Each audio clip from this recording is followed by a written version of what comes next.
قرآن حکیم فرقان مجید کی ایک آیت مبارکہ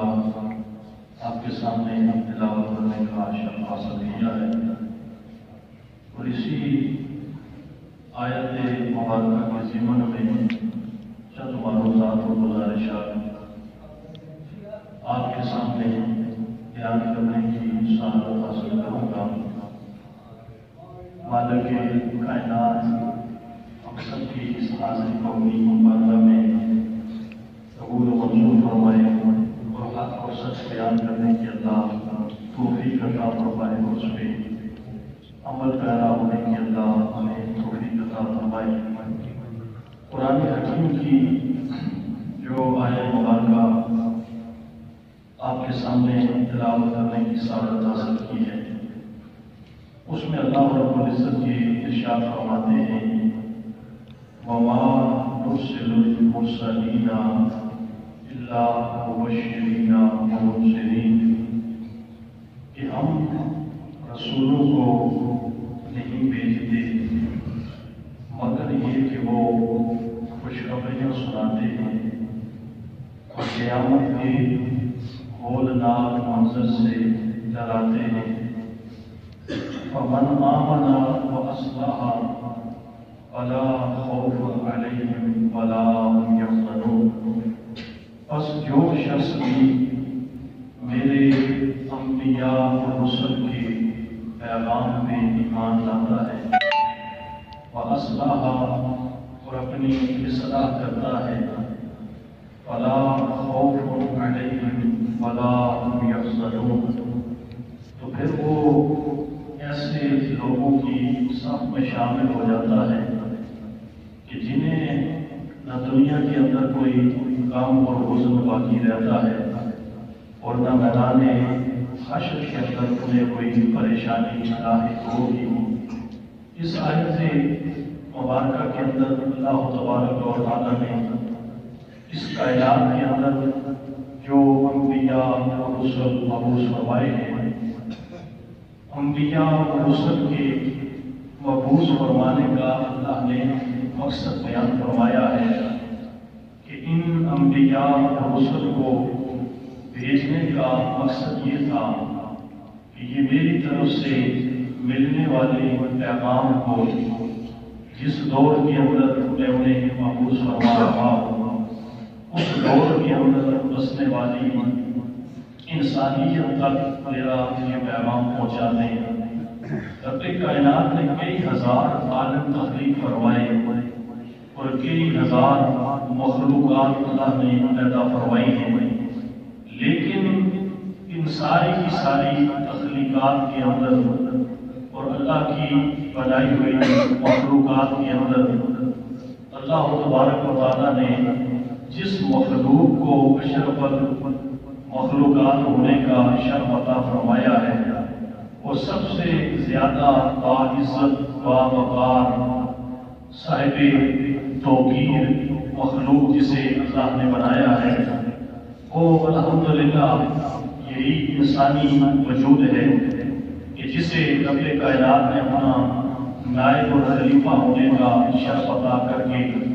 ساری کی ساری مخلوقات کے اندر اللہ نے اسے اشرف المخلوقات ہونے کا شرف عطا فرمایا ہے۔ تو اب ضروری یہ تھا کہ جسے اللہ کا خلیفہ بننے کا اور اللہ کی ذات کا نائب بننے کا شرف نصیب ہوا ہے، ان لوگوں کی اخلاقی تربیت بھی ضروری تھی، اور ہر دور کے اندر چونکہ وہ خلیفہ اللہ کا بن کے آیا تھا، ہر دور کے اندر ایسی ضرورت تھی کہ اللہ کی طرف سے اللہ کے نائب کو اللہ کا پیغام پہنچتا رہے، اور اللہ کے نائب تک اللہ کی طرف سے پیغامات کا یہی سلسلہ حضرت سیدنا آدم علیہ السلام سے لے کے حضرت سیدنا عیسیٰ علیہ السلام تک جتنے بھی انبیاء اور رسل تشریف لائے، ہر نبی اور رسل نے اپنی امت تک اپنے دور کے اندر اللہ کا وہ پیغام پہنچایا۔ اسی سلسلہ کو اللہ نے جاری رکھنا تھا، اور پھر ایک وقت ایسا آنا تھا کہ اللہ نے اپنے انبیاء اور رسل کے سلسلے کو ختم فرمانا تھا، اور پھر وہ سلسلہ چلتا چلتا جب خاتم الانبیاء، امام الانبیاء، سید الانبیاء، آمد مجتبیٰ حضرت محمد مصطفیٰ صلی اللہ علیہ وسلم کی ذات مبارکہ پہ آتا ہے، تو اللہ نے نبوت کا سلسلہ بند فرما دیا، اور ساتھ ہی یہ اعلان فرمایا کہ اب قیامت تک کوئی اور نبی اس کائنات کے اندر جلوہ فرما نہیں ہوگا۔ گویا اللہ نے جب نبوت کے سلسلے کو بند فرمایا تو ساتھ ہی اللہ کا جو یہ پیغام پہنچا کہ اس کے بعد کائنات کے اندر قیامت تک کوئی نبی مبعوث نہیں ہوگا، تو اس سے پھر اللہ نے واضح طور پہ یہ پیغام بھی سنا دیا کہ اس نبی کے اوپر نازل ہونے والی جو کتاب ہے جسے قرآن کریم کہا جاتا ہے، اس کتاب کے بعد اب قیامت تک کوئی اور اللہ کی طرف سے کتابی شکل کے اندر تمہارے پاس کوئی پیغام نہیں پہنچے گا۔ پھر ہمیں یہ شرط نصیب ہوا کہ جس دور کے اندر اللہ کے محبوب کریم تشریف لائے اور وہ کتاب تشریف لائی، رب کائنات نے پھر واضح طور پہ اعلان فرما دیا کہ اس امت کے بعد اب قیامت تک کوئی اور امت اللہ پیدا نہیں فرمائے گا جسے اللہ پسند فرماتا ہو۔ اس سے پتہ یہ چلا کہ قرآن کی شکل کے اندر اللہ نے اپنی طرف سے پیغام عطا فرما دیا، اور محمد کریم صلی اللہ علیہ وسلم کے ذریعے سے اللہ نے اس کائنات کے اندر اپنا آخری پیغام پہنچا دیا، اور پھر اس پیغام کا وارث اللہ نے امت محمدی کو پیدا فرما کے جن لوگوں کو محمد عربی کا کلمہ نصیب فرمایا، ان لوگوں کے دامن میں یہ خیرات ڈالتی ہے کہ اب قیامت تک جس طرح کوئی نبی نہیں آئے گا، کوئی کتاب نہیں آئے گی، اسی طرح قیامت تک اب کوئی اور امت جو ہے وہ اس کائنات کے اندر تشریف نہیں لائے گی۔ اب صرف انتظار کرو قیامت کا، اور قیامت کا انتظار بھی کرو، اور ساتھ ساتھ جو ہے وہ امانت جو تمہارے پاس اللہ اور اللہ کے رسول کے پیغام کی شکل میں موجود ہے، اس امانت کو آگے منتقل بھی کرتے رہو، اور اپنے نبی کی وفات کے ساتھ جو ہے اپنے نبی کے پیغام کو بھی آگے جو ہے وہ پھیلانا شروع کرنا۔ اب چھوٹی سی بات ہے کہ اگر کسی علاقے کے اندر کوئی واقعہ ہو جائے تو 2-4 سال کے بعد وہ واقعہ بھی اپنی حقیقت کھو دیتا ہے، اس کے اندر لوگ مختلف چیزیں شامل کر دیتے ہیں، مختلف قصے اور کہانیاں شکل جو ہے وہ انہیں بیان کرنا شروع کر دیتے ہیں۔ یہ الحمدللہ اللہ کا خاص فضل و احسان ہے کہ باقی امتوں نے جو پیغام انبیاء سے سنا تھا، کتاب کی شکل کے اندر ہو یا ان انبیاء کی اقوال کی شکل میں موجود ہو،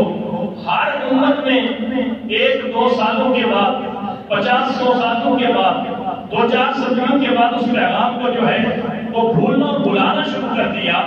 یہ امت محمدی کا خاصہ ہے کہ 14 صدیاں گزر گئی ہیں، آج تک امت محمدی نے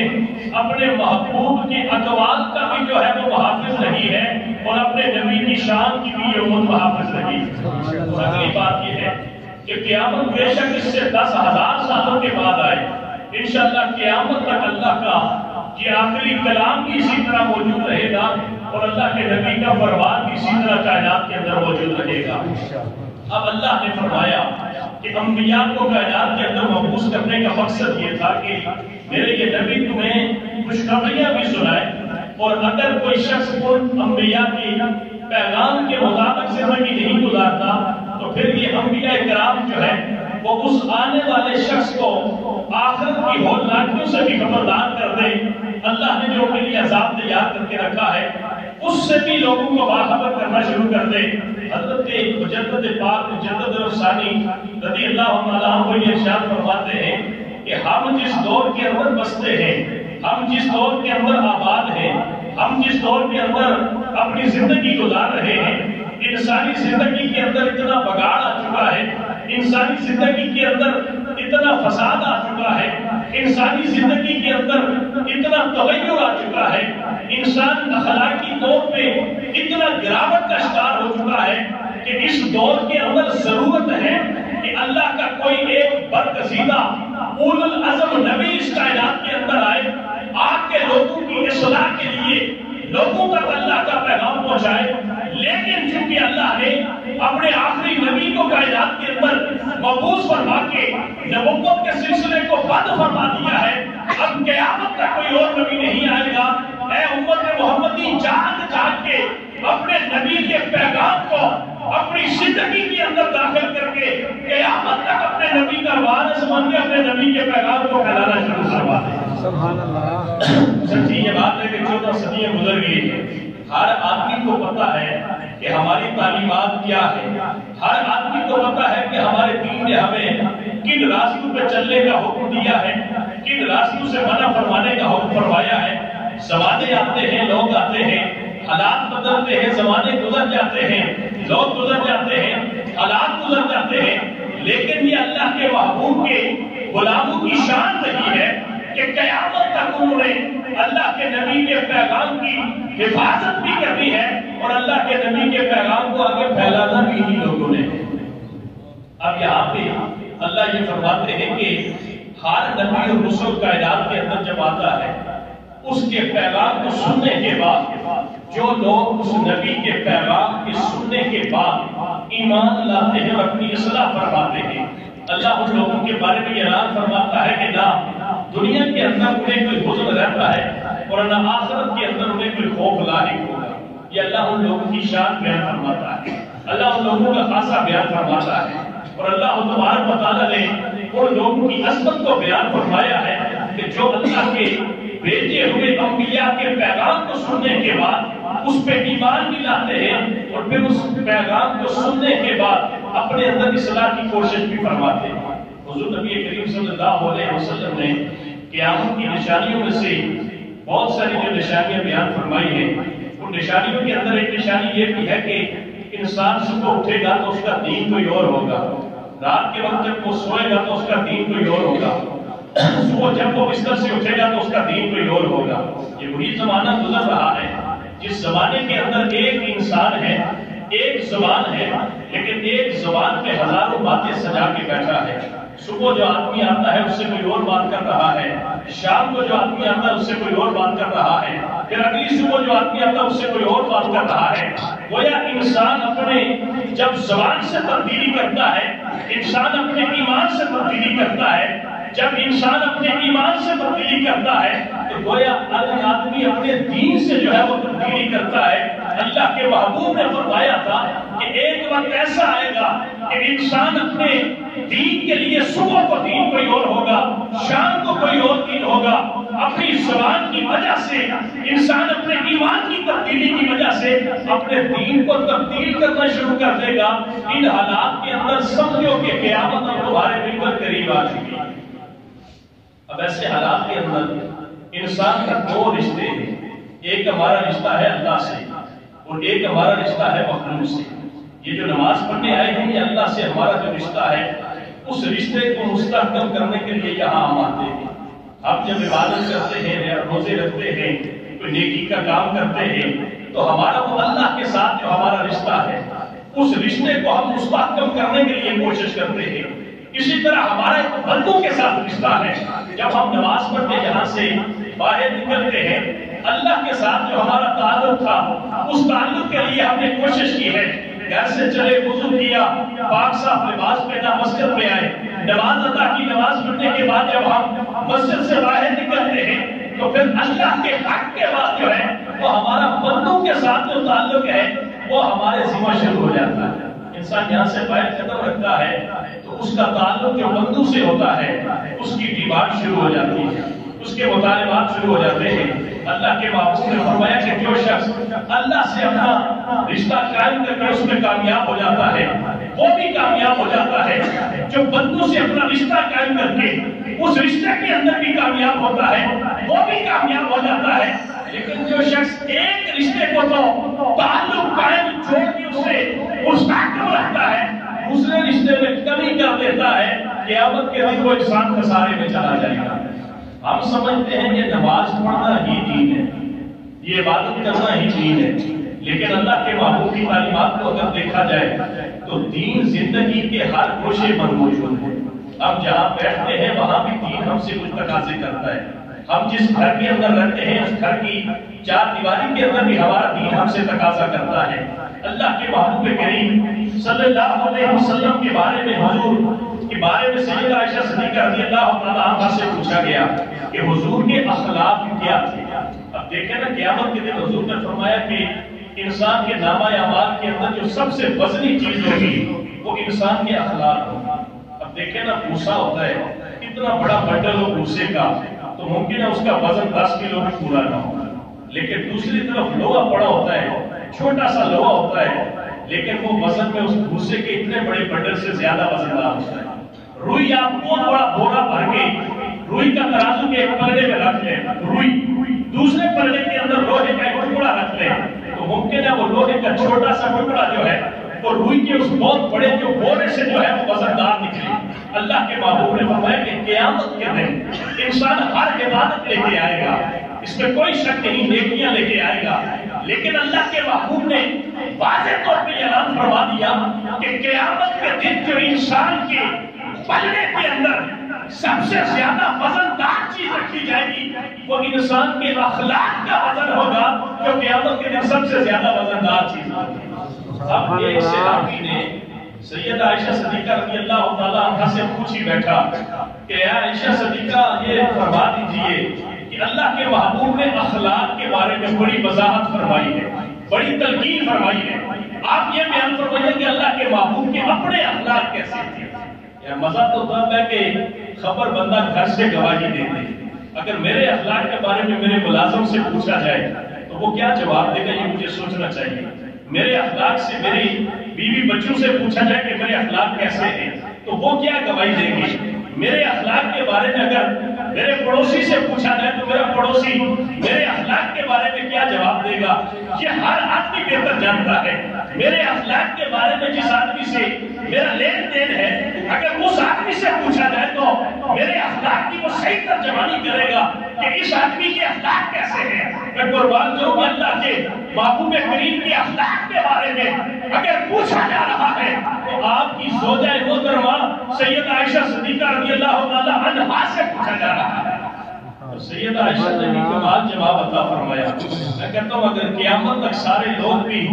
سر جوڑ کے بیٹھے رہتے کہ اس کا جواب کیا دے تو جو اس جواب سیدہ عائشہ صدیقہ نے عطا فرمایا میرا ایمان یہ کہتا ہے کہ اللہ نے جبریل امین کو بھیج کے سیدہ عائشہ کی رہنمائی فرمائی ہوگی کہ عائشہ یہ میرے نبی کے اخلاق کے بارے میں سوال ہو رہا ہے، اس لیے جواب ایسا عطا فرما کہ جو جواب انسانی نہ لگے، جواب رحمانی لگے کہ یہ جواب کوئی انسانی جواب نہیں ہے. سیدہ عائشہ صدیقہ نے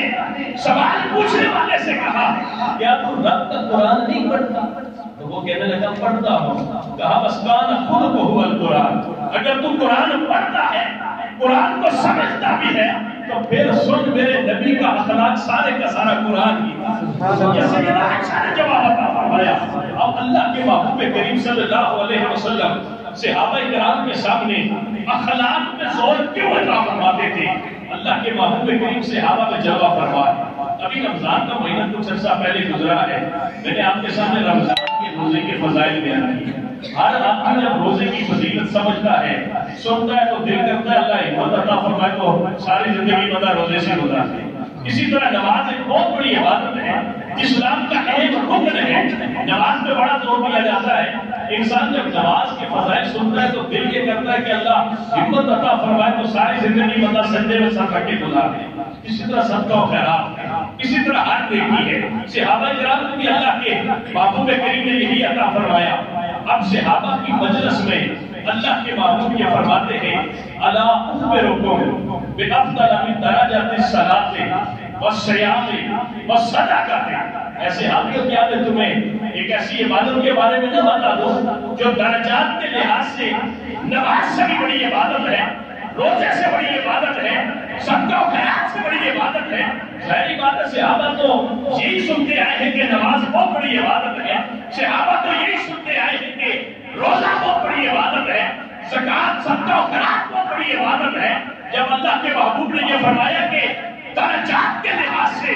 جو اللہ کی بارگاہ کے اندر سب سے بڑی عبادت ہے میں تم اس کے بارے میں نہ بتا دوں. اب نماز اس میں کوئی شک نہیں کہ نماز بہت بڑی عبادت ہے، روزہ بہت بڑی عبادت ہے، صدقہ بہت بڑی عبادت ہے،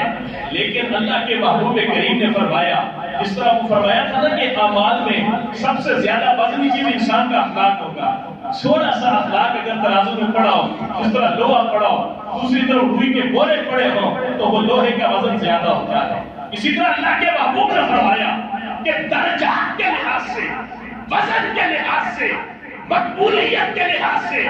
اللہ کی بارگاہ کے اندر جو ان چیزوں سے بھی افضل عبادت ہے، کیا وہ میں نے تمہیں بتا دوں؟ صحابہ عرض کرتے ہیں یا رسول اللہ اگر کوئی ایسی عبادت ہے تو بتا دیں، ہم اس کو بھی فوکس کریں، ہم اس کو بھی وقت دیں۔ اللہ کے محبوب نے فرمایا ہیا سلاح الذات البین، لوگوں کے درمیان سلو جو ہی سے رہنا، یہ اللہ کی بارگاہ کے اندر سب سے بڑی عبادت ہے، وہ سب سے بڑا عمل ہے۔ میں سچی بات بتاؤں، میں نماز پڑھا کے نکلوں اور بندوں کو یہاں گالیاں گلوچ کرتا باہر نکل جاؤں تو کیا وہ نماز میرے کسی کام آئے گی؟ میں یہاں سے نماز پڑھ کے دکان پہ بیٹھ کے لوگوں سے فراڈ شروع کر دوں، وہ نماز میرے کسی کام آئے گی؟ کیا یہاں سے میں نماز پڑھ کے باہر نکل کے لوگوں سے جو ہے وہ گالم گلوچ، لوگوں کے گلے پھاڑنا شروع کر دوں، لڑائی اور جھگڑے پہ ہوتا رہوں، تو کیا وہ نماز میرے کام آئے گی؟ اللہ کے محبوب نے فرمایا کہ سنو، لوگوں کے درمیان صلح کروا دینا، لوگوں کے درمیان صلح جو ہی سے ہے نا، یہ اللہ کی بارگاہ کے اندر سب سے زیادہ درجات کے لحاظ سے سب سے بڑی عبادت ہے۔ سچی بات ہے، آنکھیں بند کر کے، وضو کر کے، سر جھکا کے، مصلی میں کھڑا ہو کے نماز پڑھنا یہ بڑا آسان کام ہے، یہ بڑا آسان کام ہے میرے بھائی۔ وضو کر کے پاک لباس پہن کے مصلی پہ کھڑے ہو کے بس نماز پڑھنا بڑا مشکل کام ہے، لیکن جب کوئی گال نکال لے اور بندہ بدلہ لینے کی ہمت بھی رکھے اور خاموش رہ کے گزر جائے، میں کہتا ہوں یہ سب سے بڑا جو ہے اللہ کی بارگاہ میں مشکل کام ہے، یہ مشکل کام ہے۔ اب جو مشکل کام ہے اس کا درجہ بھی اللہ نے زیادہ رکھا ہے۔ اب انسان معاشرے میں رہے، پڑوسیوں سے صلح جو ہے، رشتہ داروں سے صلح جو ہے، کوئی زیادتی کرے پھر بھی اسے معاف کرے، اللہ کے محبوب کا عمل نہیں رہا کہ اللہ کے محبوب پتھر مارنے والوں کو بھی گالی دعائیں دے رہے، کیا یہ اللہ کے محبوب کا عمل نہیں رہا کہ اللہ کے محبوب کے راستے پہ کانٹے بچانے والوں کے لیے بھی اللہ کے محبوب اپنی کملی بچاتے رہے؟ کیا یہ اللہ کے محبوب کا عمل مبارک نہیں رہا کہ آپ کے گلے کے اندر چادریں ڈال کے کسیٹنے والوں کے لیے بھی اللہ کے محبوب جنت کے سوال کر کے انہیں جنتیوں کے اندر سوال فرما رہے ہیں؟ یہ اللہ کے محبوب کے وہ اعمال ہیں جو اللہ کے محبوب نے صرف اپنی زبان سے امت کو نہیں عطا فرمایا، اپنے عمل کر کے اپنی امت کے اندر یہ عمل جاری فرما دیے۔ یہ اللہ کے محبوب نے اپنے اعمال کر کے کائنات کے اندر اس پیغام کو جاری فرمایا ہے۔ اللہ کے محبوب نے فرمایا لوگوں کے درمیان صلح و جوہی سے رہنا، یہ اللہ کے نزدیک سب سے زیادہ پسندیدہ عمل ہے، سب سے زیادہ پسندیدہ عمل ہے۔ اور دوسری بات یہ ہے کہ یہ جو کہا جاتا ہے نا فلاں بندہ مر جائے تو بہت بڑا اچھا آدمی تھا، یہ حدیث مبارکہ ہے کہ انتم شہداء اللہ علی الارض، کہ تم اللہ کے گواہ ہو زمین کے اوپر، تم نے گواہی دینی ہے یہ بندہ کیسا تھا۔ نماز پڑھنا تو بندے کا اپنا عمل ہے، ہر سال حج کرنے جاتا ہے تو وہ تو اس کا اپنا عمل ہے، اگر بہت زیادہ خیرات کرتا ہے یہ تو اس کا اپنا ذاتی عمل ہے۔ لوگ گواہی دیں گے جو اس سے بیت رہی ہے، لوگ گواہی دیں گے جو اس کا لوگوں کے ساتھ معاملہ ہے۔ اللہ کے محبوب نے فرمایا کہ جو شخص صلح و جوہی سے رہتا نہیں ہے، ہیا الحالق، فساد و ذات البین، لوگوں کے درمیان انتشار سے رہنا، فساد لوگوں کے اندر پھیلانا، نفرت لوگوں کے اندر پھیلانا، اللہ کے محبوب نے فرمایا ہے الحالق، یہ حالق کا موڑنا ہو جاتا ہے۔ اللہ کے محبوب نے فرمایا لا اقول تخلق الشان بل تخلق الدین، اس سے مراد یہ نہیں ہے کہ بندہ سر موٹا ہو جاتا ہے، اللہ کے محبوب نے فرمایا اس سے بندہ دین کا موٹا ہو جاتا ہے۔ اب اس کی تھوڑی سی مثال وقت تھوڑا ہے، قیامت کے دن ایک بندہ آئے گا کہے گا مولا اس بندے سے میرے حساب لینا ہے۔ کیا حساب لینا ہے؟ اس نے دنیا میں مجھے گالیاں نکالی، میرے اوپر ظلم کیا ہے، مجھے تپڑ مارے ہیں، مجھے گھسیٹا ہے، میرے گھر کے اندر آ کے اس نے بدماشی کی ہے، اب کیا حساب؟ تپڑ مارے گا تپڑ کے بدلے؟ کیا اس کو ذلیل و رسوا کرے گا؟ یہاں نہیں بولا، یہاں پہ تو مقصد کوئی نہیں، کیا چاہتا ہے؟ عرض کرے گا مولا اس کی نیکیاں مجھے دے، اس کی نیکیاں مجھے دے دے۔ حضور نے فرمایا نیکیوں کی گٹھلیاں لے کے بندہ آ رہا ہے، رب کائنات فرماتا ہے یہ تو میرا حساب ہے، ابھی بندوں سے اپنا حساب نپٹا لے پھر میرے بارے میں فیصلہ ہوگا۔ بندہ کہتا ہے نیکیاں مجھے اس کی دے دے، نیکیاں ایک ایک کر کے دوسرا آیا، تیسرا آیا، چوتھا آیا، پانچواں آیا، آیا نمازیں لے کے، حج لے کے، صدقات لے کے، خیرات لے کے، بہت متقی تھا دنیا میں، لیکن لوگ کھڑے ہو گئے وہاں پہ مدعی بن کے کہتے ہیں یہ تو ہمارا مجرم ہے، اس کی نیکیاں ہمیں دے دی جائے۔ اللہ کے محبوب نے فرمایا ہر ایک کی حصے میں اس کی نیکیاں ڈالی جا رہی ہیں، یار لے جاؤ لے جاؤ، تم بھی لے جاؤ۔ پھر آخر میں ایک اور آئے گا اور کہے گا یا رب خود مظلمتی، اے اللہ میرے ساتھ تو اس نے زیادتی کی ہے، اس کا حساب بھی لے۔ رب کائنات فرمائے گا پھر اس کا حساب کیسے لے گا؟ اس کے پاس تو نیکی بچی کوئی نہیں، اور تیرا مطالبہ بھی ہوگا کہ نیکیاں دے دے۔ تو بندہ مسکرا کے کہے گا مولا اگر اس کی نیکیاں ختم ہو گئی، میرے گناہ تو بچتے، میرے گناہ اس کے پڑے میں ڈال دیں۔ اللہ کے محبوب نے فرمایا کہ پھر وہ لوگ جن سے دنیا کے اندر اس نے زیادتی کی ہوگی وہ بدلہ لینے جب آئیں گے تو پہلے تو نیکیاں دیتا رہے گا، جب نیکیاں ختم تو اب لوگوں کے گناہ لے لے کے لوگوں سے صلح کرنا شروع کر دے گا۔ اللہ کے محبوب نے فرمایا وہ دین کا گونڈا ہو جاتا ہے، اپنے لحاظ سے بڑی باتیں کر کے آیا، لیکن جب دنیا سے جا رہے گا آدمی نے مجھ سے فون کر کے پوچھا کہ جناب وہ آپ سے ایک سوال پوچھنا تھا، میں نے بیٹی اپنی شادی کر کے پتہ نہیں کہاں پہ دی ہے، تو میں نے سوال یہ پوچھنا تھا کہ وہ ہمارے گھر آئی ہے تو وہ قسم پڑے گی یا پوری پڑے گی؟ میں نے کہا یار بات سچی یہی ہے کہ کیا بیٹی تیری وارث نہیں ہے؟ کیا بیٹی تیری وارث نہیں ہے؟ بیٹی کو ہم کہہ دیتے ہیں جی تیرے بھائیوں نے شادی پہ بڑا خرچہ کیا ہے، بہت سارا معاملات ہو گیا، بس زمین ہم بیٹی کو ہی وارث سمجھتے ہیں۔ یار وہ باپ جو بیٹی شادی دینے کے بعد بیٹی کو مسافر سمجھتا ہے اور کہتا ہے بیٹی میرے گھر میں بھی آئے تو قصر نماز پڑھے، سارا حق بھائیوں کو دے کے چلی جائے، کیا قیامت کے دن وہ بیٹی اس سے سوال نہیں کرے؟ نمازیں اس کی اپنی جگہ پہ، عبادت اس کی اپنی جگہ پہ،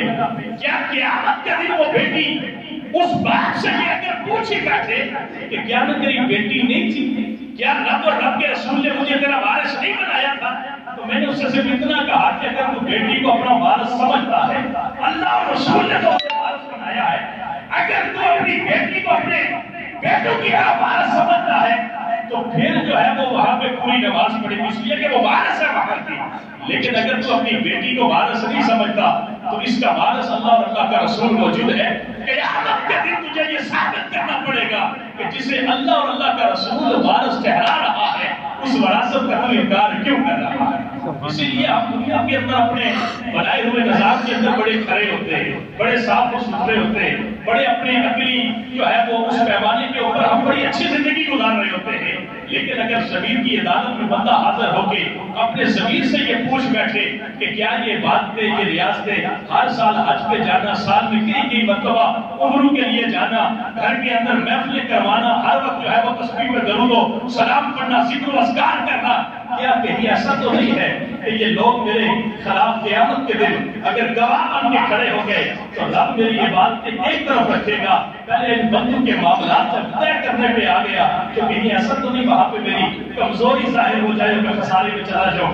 رب کائنات ہم سب کو اپنے معاملات کے اندر جو ہے وہ اپنی عبادات کے اندر معاملات کے اندر اللہ ہمیں اپنی اصلاح کرنے کی توفیق عطا فرمائے، اور جو خیر ہے اللہ ہمیں وہ نصیب فرمائے۔ وآخر دعوانا الحمدللہ رب العالمین۔